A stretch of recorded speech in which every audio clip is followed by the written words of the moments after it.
When it comes to having star players and star coaches, you want them to be like peanut butter and jelly. But a lot of the times, we've seen some examples that aren't just like water and oil, but maybe a little more like fire and explosives. You played for Gruden.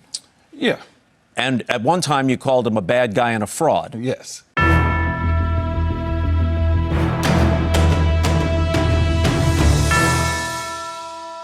There have been a number of NFL stars over the years who were utterly despised by their coach. Let's take a look back at 10 stars who are absolutely hated by their coaches. Starting with an oldie but a goodie, the feud between Chicago Bears head coach Mike Ditka and his quarterback Jim McMahon. Looking back, this was actually one of the most insane beefs between a star and his coach that the NFL had ever seen. Despite both being integral parts to an extremely successful organization, they just could not seem to get along. In fact, they barely even spoke unless it was through the media or screaming at each other. Why does he say I'm pouting? Because I don't go kiss his so that means I'm pouting? Oh, he's full of excuse my French. There was some semblance of respect between the two as football men. McMahon regularly acknowledged that Ditka was at one point a great football player, and there were rumors towards the end of Ditka's coaching tenure that he might have even wanted to spark their toxic relationship back up and bring Jim back into the fold in Chicago. Which honestly would have been a disaster because at the core of their problems was the fact that Ditka hated McMahon's stubborn attitude. When it's all said and done, Jim McMahon won't write my epitaph. And I would imagine we'll just see who writes his. I'm going to write my own epitaph. It's probably going to say, "What are you looking at?" But it was that edge that he carried that made McMahon great. He didn't have the most explosive arm in the league, he wasn't going to rush for 1,000 yards a season, but he was a phenomenal competitor, a great leader, and always gave it his all on the field. He wasn't just willing to do every little thing Ditka's way, and if he disagreed with a play call, which he often did, he was gonna run what he thought was right, something he reiterated in an interview with 1252 Sports Entertainment Chicago. He thought he was an offensive coordinator, and he was by far an offensive coordinator. He was a tight end when he played. He was a great tight end. I would love to play with him. But he called plays like a tight end. I mean, he would send stuff in that I was like, wow, where'd that come from?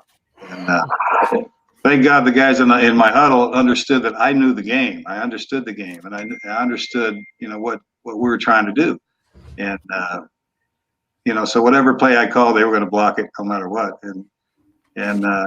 We had a lot of laughs in the huddle. I suppose it shouldn't come as much of a surprise that a proud man like Mike Ditka was none too pleased with his young quarterback changing plays on the fly and verbally sparring with him in the media.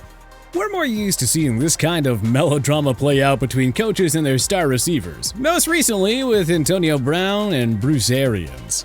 Before the duo reunited in Tampa Bay, Arians and Brown actually worked together in Pittsburgh when Bruce was the offensive coordinator under Mike Tomlin. After BA left town, he made public comments about Antonio being too much of a diva, which I think played into their feud boiling over. The icing on the cake for these two was that despite all this public disdain for one another, they ended up reuniting in Tampa Bay because ownership was at the mercy of Tom Brady's personnel requests and overruled Arians.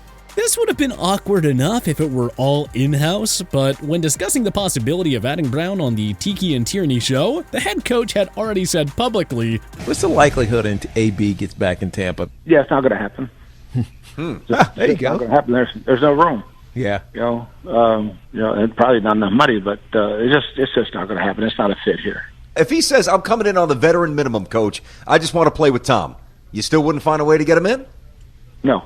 Is it just because you don't trust what he could do to the culture? Why so steadfast that you would not give it a chance? Yeah, I just know him, and it's not a fit in our locker room. Knowing AB's petty ways, well, he probably had that soundbite on replay in the locker room after the Buccaneers eventually gave in to Brady's request and signed him.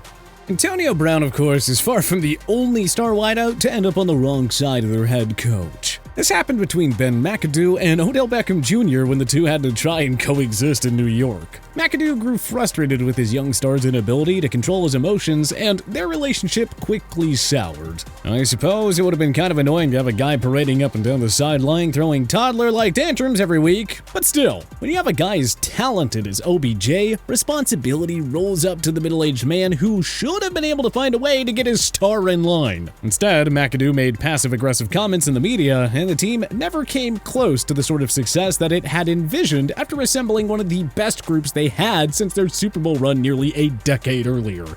Like I said, the wide receiver head coach drama is nothing new.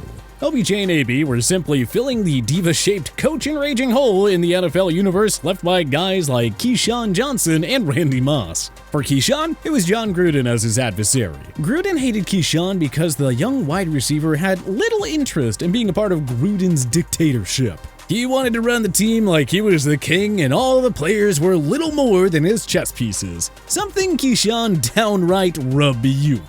To this day, Johnson still holds a grudge against Gruden for the way that he treated him and his teammates. So much so that Keyshawn was quick to dance on Gruden's grave after he was forced out of the Raiders organization in 2021 as the result of his problematic emails being leaked. He just always been a fraud to me. He's been a used car salesman. He inherited a championship team built by Tony Dungy and Rich McKay. And these are two guys who actually won a Super Bowl together too. But their relationship was so toxic that the team ended up shutting down its best offensive player midway through the following season. This dude is who he is. He's a bad guy. He's a bad person.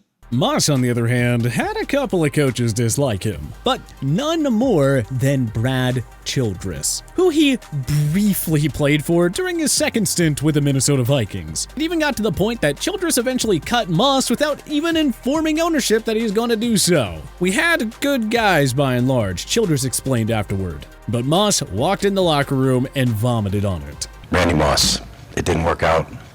I'm not going to get into any particulars. It was a programmatic non-fit, and didn't work out. And when things don't work out, you need to move quickly. Let's flip over to the defensive side of the ball now, with former Pro Bowl cornerback Jalen Ramsey, who nearly came to blows on the sideline with his former coach on the Jaguars, Doug Marrone. The incident took place back in 2019 during the first quarter of a September matchup with the Houston Texans. Once the dust settled, it became clear that it was his head coach he was furious with. But the following Monday, Marrone explained that Ramsey was actually upset that there was no challenge flag thrown on a play that he was certain the ball touched the ground on. Marrone was none too pleased with his star cornerback and sort of threw him under the bus in the media, furthering the narrative that he was at odds with Ramsey. "I wanted him to move on from it," Marrone started, right? I mean, that was over plays ago. Move on from it. Let go. We've got a long way to go in this game. Get that behind you. And move on, Ramsey did. The following week, he demanded a trade, and by mid-October, it became a reality, as he was dealt to the Rams in exchange for 2 first-round picks and a 4th. Considering he's been unable to find another head coaching gig since the Jags canned him the following offseason, you have to think that Marrone now wishes he'd found a way to play nice with his star instead of hating him for his intensity on the field. This is not too dissimilar to what we saw play out between fellow All-Pro defensive back Darius Slay and his head coach in Detroit, Matt Patricia. Much of the tension between the two came from Patricia trying to do his best Bill Belichick impersonation upon taking the head job in the Motor City. Slay was one of the established stars on the team, and from the jump, Patricia had it out for him. Did it start off that way with you and Patricia, or did it eventually get to that It started off like that, man. It started off like that. Sherm set up a little DB camp for the NFL players. So me, Sherm, it was Xavier Rose, Talib. I had reported the camp, and he came in and brought me into his office. Our first meeting. What really tricked the office because he said that was my first Pro Bowl. He was like, and he basically hit me straight up to their face and said, "Honestly, I don't even think you even in that category." You know, so I'm like, yeah. So I'm like, what? And I was like, man, this dude weird. So I just like left it alone. I said, man, I talked to him. We had a man-to-man talk. Yeah. Hey. We don't, because he like, don't ask me about my kid, my family, how I'm doing, bro. We ain't cool. Cause like he was trying my like, you know, he trying to belittle me. Like, like, so like, nah, he can't belittle me. Like I know I work too hard for somebody to belittle me. So we ain't click at all. That's an awfully disrespectful way to address one of your star veterans. Some of the egos on these coaches really is insane. It's like they're utterly oblivious to the fact that they're continually making their own job harder by ostracizing their star players. Adam Gase is a great example of that, namely with how he handled the situation in New York with LeVeon Bell, who the team had just brought in on a big free agent deal. Gase was salty because his down vote on the signing was completely ignored, so he decided to bury Bell in the game plan and scarcely use the All-Pro running back to the detriment of his team, which was floundering. Do you want him back as your starting running back in 2020? He's under contract for 3 more years. You can ask Joe tomorrow. Do you want him back? You can ask Joe tomorrow. I'm not the personnel. I'm not in charge of personnel. Gase had tanked Bell's value so much. As a result, Bell was out of New York after 1.5 extremely disappointing seasons. Interestingly, there are actually some parallels that can be drawn to Ron Dayne's relationship with Jim Fossil for the other New York franchise, the Giants, back in the early 2000s. Unlike Bell, however, Dayne was in fact drafted by Fossil, in the first round no less. But the two clashed pretty much from the jump, largely because of how Fossil micromanaged the young running back both in regards to his performance and his weight. He basically tried to turn the Heisman Trophy winning first-round pick into a goal line back. By 2003, the relationship dissipated to the point that Dayne didn't see a single snap, as Fossil had grown to favor Tiki Barber and Dorsey Levens, largely because Fossil resented Dayne's playing style and lack of commitment to losing weight. Last but not least, we journey out west to San Francisco, where former All-Pro tight end Vernon Davis found himself under the thumb of new head coach Mike Singletary. Singletary infamously sent Davis to the locker room with more than 10 minutes remaining in his first game coaching the Niners, after Davis was penalized 15 yards for slapping an opposing player after a reception. Singletary then called out the tight end in a post-game presser, calling him untouchable, saying you can't win with him, cannot play with him, cannot win with him, cannot coach with him, can't do it. I want winners. And telling the media that he'd rather put 10 guys out there than deal with that sort of apathy from one of his guys. I would rather play with 10 people and just get penalized rather than play with 11 when I know that person is not sold out to be a part of this team. Ouch. Tell us how you really feel, Mike. But which NFL stars do you think were most hated by their coaches? Did we miss anyone? Let us know in the comments section below. If you liked this video and learned a thing or two, clicking the like button helps out a ton. And hey, we appreciate it. If this is your first time coming around to TPS though, subscribing is a great idea because we put out videos like this every single day. But as always, thanks for watching and we'll see you guys next time.